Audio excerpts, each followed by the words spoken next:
আমি আছি টাঙ্গাইলের সখীপুর কীর্তনখোলা গ্রামে।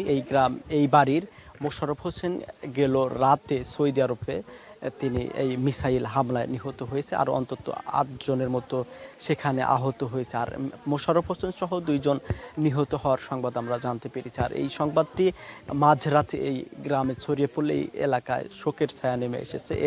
মোশাররফ হোসেনের বাবা বলছেন যে গেল 8 বছর আগে মোশাররফ হোসেনকে ঋণ করে সৌদি আরব পাঠিয়েছিল। সেই ঋণের টাকা অনেকটাই পরিশোধ করতে পেরেছে মোশাররফ। গেল 3 বছর আগে মোশাররফ দেশে এসেছিল, আবার আগামী 8 মাস পরে দেশে আসার কথা ছিল মোশাররফের।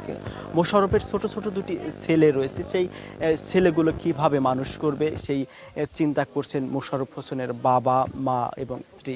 তারা বলছেন তারা সরকারের সহযোগিতার পাশাপাশি এবং সৌদি আরবের যে কোম্পানিতে চাকরি করতো সেই কোম্পানির কাছে তারা ক্ষতিপূরণ দাবি করছে। পাশাপাশি এই মোশাররফ হোসেনের মরদেহ যাতে দ্রুত দেশে আনা যায় সেই জন্য বাংলাদেশ সরকারের সার্বিক সহযোগিতা কামনা করেছেন। সব মিলিয়ে এই খবরটি এই এলাকায় যেই শুনছে সেই এই মোশাররফের বাড়িতে এসে সান্ত্বনা দেওয়ার চেষ্টা করছে। তবে সান্ত্বনা কেউ অনেকেই বলছেন যে এই বাড়ি ছাড়া মোশাররফের বাবা এবং তাদের সন্তানদের আর কোনো সম্পদ নাই, যে কারণেই তাদের আগামীর দিনগুলোতে চলতে খুবই কষ্ট হবে। ইতিমধ্যে এই স্থানীয় উপজেলা নির্বাহী কর্মকর্তার উনি এসেছেন, এই বাড়ি পরিদর্শন করেছেন এবং মোশাররফের পরিবারকে সার্বিক সহযোগিতা করার আশ্বাস দিয়েছেন।